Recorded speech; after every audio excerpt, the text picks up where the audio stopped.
Xo'p, hammaga assalomu alaykum. Solar Pro kanalimizning doimiy kuzatuvchilari. Bugun sizlarga navbatdagi mijozimiz Akmal aka Quvasoyga quyosh panel o'rnatib bergan ekanmiz.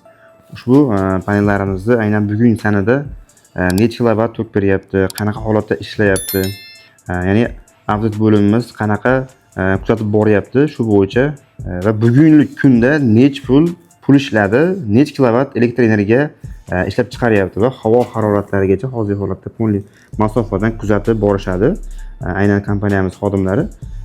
Oybekjon aka, qisqacha ma'lumot berib o'tsangiz, bu mijozimiz necha kilovat qo'ydirgan, qancha ishlab chiqaryapti, shu bo'yicha tushuntirib o'tsangiz aka. Bu mijozimiz mana bugungi kunda hozirgi paytda 7 kilovat elektr energiya chiqaryapti. Ha, hozir qish 7-fevral bulutli bo'lgan holatda ham gap yo'q. Mana bugun общийsi 135 kilovat. 135. Bu degani 1000 so'mdan hisoblaganda 135. Peshindan keyingi vaqtga qarasangiz 135 mingcha pul ishlabdi demak. Xo'p, yaxshi. Mana bu yerda kunlik monitoring qilib turamiz, mana ko'rinadi. Kunlik. Mana bugun 7-chisloniki bu. Xo'p. Misol bugun 5 135, aha. 5-chisloda 129. Hozir real time vaqt rejimida pastroqqa tushsangiz qancha ishlab chiqaryapti? Mana 129 kilovat. Kechagi bu. 5-chisloniki. Undan oldingi kunlarchi? Mana 5-chi, mana 4-chisloniki. 4-chislo. 226 kilovat chiqadi. Bu degani 226 mingcha bir kunda ishlagan. Yaxshi, zo'r. Mana 3-chisloniki 118 ming. Yomg'irli, bulutli bo'lgan kunlari. Demak, quyosh paneli hali qishda tok bermaydi, quyosh chiqmasa tok bermaydi deganlar bu bo'lmagan narsa. Demak, yo'q deganda 100 ming, 150, 200 mingcha pul ishlab tursa bo'lar ekan kuniga. Bu degani 6-7 millioncha pul ishlasa bo'lar ekan.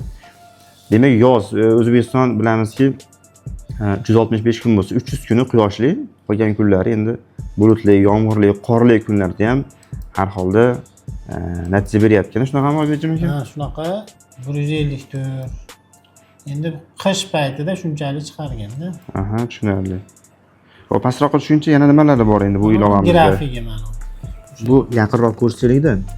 Xo'p, bu grafik soat daqiqa har bitta soatda kursi bor ekanda grafiga o'sib borish holida. 7:20 dan quyosh chiqishni boshlagan, biroz ko'tarilib bir tushib, gap yo'q. 7:25 da ushib botgan 3 ga.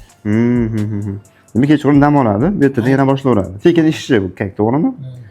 Yuzdagi. Agar quyosh panel qo'ydirmoqchi bo'lganlar, subsidiyada hozirda quyosh panellarini aytib o'tdi yangiliklarda. Subsidiya asosida quyosh panellarini aynan Solar Pro kompaniyasidan xarid qilishlari mumkin.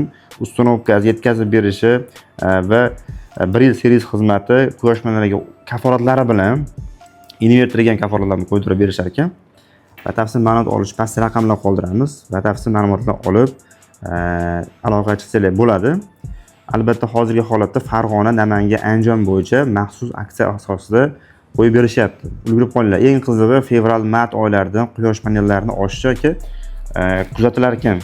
O'zi oshishni boshlabdi, to'g'rimi? Oshdi narxlar.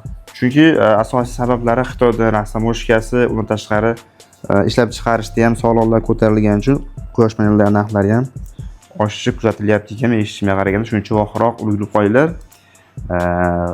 Qishda tok bermaydi deganlar diqqatiga, qishda ham tok beryapti, ishlayapti. Mana ko'rib kuzatib borishingiz mumkin. Kimda qanaqa savollar bo'lsa, mana ochiq oydin ko'rsatib anaqa beryapmiz. Bor mijozlarimiz qancha ishlayapti, qanaqa holatda bo'lyapti.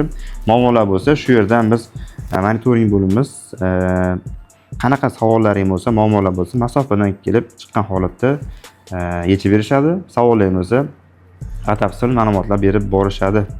E'tiborlaringiz uchun rahmat. Sahifamizga obuna bo'lganmisiz, obuna bo'lib qo'ying va profilimizda shu kabi foydali ma'lumotlarni joylab borilyapti. Rahmat, salomat bo'linglar.